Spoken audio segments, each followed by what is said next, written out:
মৰমৰ ছাত্ৰ-ছাত্ৰীসকল, আজিৰ এই ভিডিঅ'টোত ধেমাজি ডিষ্ট্ৰিক্টত অনুষ্ঠিত হোৱা ক্লাছ 10ৰ প্ৰি বৰ্ড এক্সামৰ ছ'চিয়েল ছায়েন্সৰ এখন কুৱেশ্যন পেপাৰ আছিলে। ইয়াৰে উত্তৰখিনি কৰি দিবলৈ চেষ্টা কৰিম। ভিডিঅ'টি শেষলৈকে চাই থাকিবা। শুদ্ধ উত্তৰটি বাছি উলিওৱা। Choose the correct answer. 1 নম্বৰটো দিছিল, কাৰ কাৰ্যকালত বংগ বিভাজন আঁচনিখন কাৰ্যকৰী কৰা হৈছিল? Under whose tenure the partition of Bengal act was forced. অপশ্যনসমূহ দিছিলে Lord Mountbatten, option B দিছিলে Lord William Bentinck, option C দিছিলে লৰ্ড ডেলহাউচি আৰু অপশ্যন ডি দিছিলে লৰ্ড কাৰ্জন। শুদ্ধ হ'ব অপশ্যন নম্বৰ ডিটো, লৰ্ড কাৰ্জন। লৰ্ড কাৰ্জনৰ কাৰ্যকালত বংগ বিভাজন আঁচনিখন কাৰ্যকৰী কৰা হৈছিলে। কুৱেশ্যন আনচাৰবিলাক পাবলৈ আমাৰ পেইড টেলিগ্ৰাম গ্ৰুপত জইন কৰিব পৰা। জইন কৰিবলৈ তোমালোকে প্ৰথমতে প্লে ষ্ট'ৰৰ পৰা টেলিগ্ৰাম এপ্লিকেশ্যনটো ডাউনলোড কৰি ৰেজিষ্টাৰ কৰি ল'ব লাগিব। ৰেজিষ্টাৰ কৰাৰ ডেছক্ৰিপশ্যনত দি পিছত থোৱা লিংকটো ক্লিক কৰি মাত্ৰ যদি আপোনালোকে পে' কৰে গুগল পে', পেটিএম আদিৰ পৰা, যিটো নাম্বাৰ আপোনালোকে ৰেজিষ্টাৰ কৰাৰ সময়ত দিয়ে সেই নাম্বাৰটোত হোৱাটছআপ মেছেজ বা টেক্সট মেছেজত পে' কৰাৰ পিছত এনেকুৱা ধৰণে মেছেজ আহিব। ইয়াত দিয়া লিংকটো ক্লিক কৰি তোমালোকে জইন হ'ব। 2 নম্বৰ প্ৰশ্ন, ইংলেণ্ডৰ চৰকাৰে নিয়ন্ত্ৰণকাৰী আইন প্ৰৱৰ্তন কৰিছিল। The Regulating Act was introduced by British government. অপশ্যনসমূহ দিছিলে 1765, 1773, 1759, 1757। শুদ্ধ হ'ব অপশ্যন নম্বৰ বি টু, 1773 চনত ইংলেণ্ডৰ চৰকাৰে নিয়ন্ত্ৰণকাৰী আইনখন বা ৰেগুলেটিং এক্ট প্ৰৱৰ্তন কৰিছিলে। নেক্সট 3 নম্বৰ প্ৰশ্ন, ভাৰতৰ স্বাধীনতাৰ সময়ত ব্ৰিটিছ প্ৰধানমন্ত্ৰী কোন আছিল? Who was the British prime minister during independence of India? অপশ্যনসমূহ দিছিলে Clement Attlee, option B Winston Churchill, option C Ramsay MacDonald আৰু অপশ্যন ডি দিছিলে লৰ্ড কাৰ্জন। শুদ্ধ হ'ব অপশ্যন নম্বৰ এ, ভাৰতৰ স্বাধীনতাৰ সময়ত ব্ৰিটিছ প্ৰধানমন্ত্ৰী আছিলে Clement Attlee. Next question 4 number, Maniram দেৱানৰ লগত কাক ফাঁচি দিয়া হৈছিল? Whom was hanged along with Maniram Dewan? অপশ্যনসমূহ দিছিলে Jiuram Doliya Barua, option B Piyoli Barua, option C Gomdhar Konwar, option D Dutiram Barua. শুদ্ধ হ'ব option number B Piyoli Barua. Maniram দেৱানৰ লগত পিয়লি বৰুৱাক ফাঁচি দিয়া হৈছিলে। নেক্সট 5 নম্বৰ প্ৰশ্ন, অসমীয়া লিটাৰেৰী ছ'চাইটি কিমান চনত গঠন কৰা হৈছিল? When was the Assamese literary society form? অপশ্যনসমূহ দিছিলে অপশ্যন নম্বৰ এ 1857 চন, অপশ্যন বি 1837 চন, অপশ্যন চি 1872 চন আৰু অপশ্যন ডি দিছিলে 1885 চন। শুদ্ধ হ'ব অপশ্যন নম্বৰ চি, 1872 চনত অসমীয়া লিটাৰেৰী ছ'চাইটি গঠন কৰা হৈছিলে। 6 নম্বৰ প্ৰশ্ন, কথাকলি ধ্ৰুপদী নৃত্যটো কোন ৰাজ্যৰ?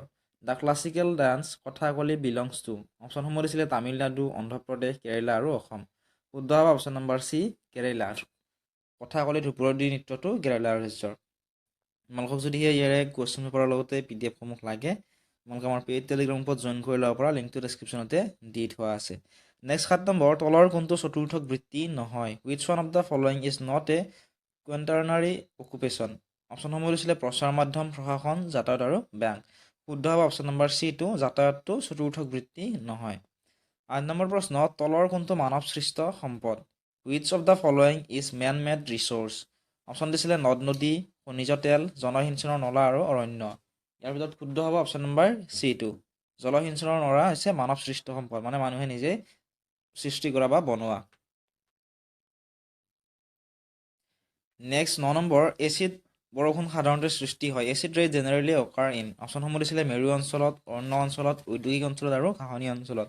শুদ্ধ হ'ব অপশ্যন নম্বৰ চি, এচিড বৰষুণ সাধাৰণতে সৃষ্টি হয় ঔদ্যোগিক অঞ্চলসমূহত। নেক্সট 10 নম্বৰ প্ৰশ্ন, এছিয়া আৰু ইউৰোপ মহাদেশক প্ৰাকৃতিকভাৱে কিহে পৃথক কৰিছে? What has naturally separated Asia from Europe? অপশ্যনসমূহ দিছিলে ইউৰাল পৰ্বতমালা, কাস্পিয়ান সাগৰ, ককেচাছ পৰ্বত আৰু ভলগা নদী।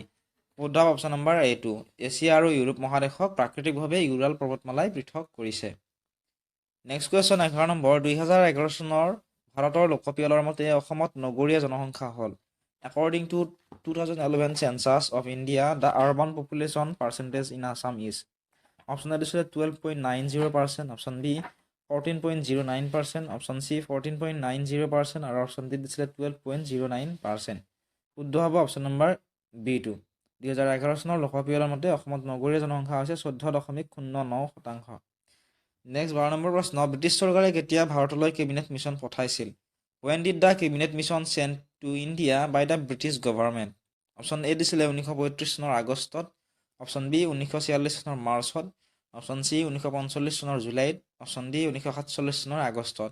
শুদ্ধ হ'ব অপশ্যন নম্বৰ বি টু, 1946 চনৰ মাৰ্চ মাহত ব্ৰিটিছ চৰকাৰে ভাৰতলৈ কেবিনেট মিছন পঠাইছিলে।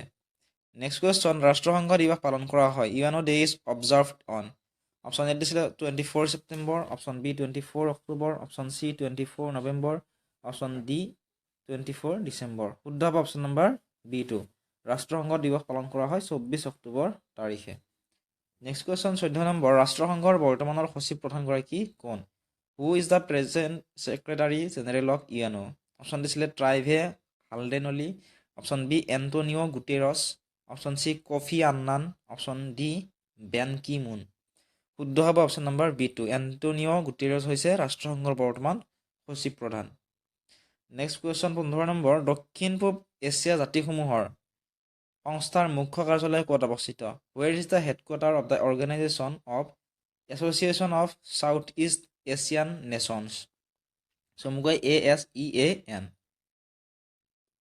অপশ্যন দিছিলে Kathmandu option B Beijing option C Singapore option D দিছিলে জাকাৰ্টা শুদ্ধ হ'ব দক্ষিণ পূব এছিয়া জাতিসমূহৰ সংস্থাৰ মুখ্য কাৰ্যালয় জাকাৰ্টাত অৱস্থিত নেক্সট সুধিছিল 16 নম্বৰ পৃথিৱীৰ আটাইতকৈ পুৰণি কেন্দ্ৰীয় বেংকটোৰ নাম what is the oldest central bank in the world option দিছিলে bank of Hindustan option B ভাৰতীয় reserve bank option C Riks bank option D bank of Venice শুদ্ধ হ'ব অপশ্যন নম্বৰ চি ৰিক্স বেংকটো হৈছে পৃথিৱীৰ আটাইতকৈ পুৰণি কেন্দ্ৰীয় বেংক 17 নম্বৰ প্ৰশ্ন মুদ্ৰাৰ ক্ৰমবিকাশৰ প্ৰথম স্তৰটো the first stage of development of money is option A দিছিলে বিনিময় প্ৰথা অপশ্যন বি জন্তু মান অপশ্যন চি কাগজী মুদ্ৰা আৰু অপশ্যন ডি দিছিলে ধনাদেশ শুদ্ধ হ'ব মুদ্ৰাৰ ক্ৰমবিকাশৰ প্ৰথম স্তৰটো হৈছে বিনিময় প্ৰথা নেক্সট সুধিছিল নীতি আয়োগৰ অধ্যক্ষ দ্য চেয়াৰমেন অফ নীতি আয়োগ ইজ অপশ্যন দিছিলে ৰাষ্ট্ৰপতি প্ৰধানমন্ত্ৰী মুখ্যমন্ত্ৰী আৰু ওপৰৰ এজনো নহয় নীতি আয়োগৰ অধ্যক্ষ হৈছে ভাৰতৰ প্ৰধানমন্ত্ৰী অপশ্যন বিটো হ'ব শুদ্ধ উত্তৰ 19 নম্বৰ প্ৰশ্নটো চোৱা কোন সংস্থাই পৃথিৱীৰ মানৱ উন্নয়ন প্ৰতিবেদন প্ৰকাশ কৰে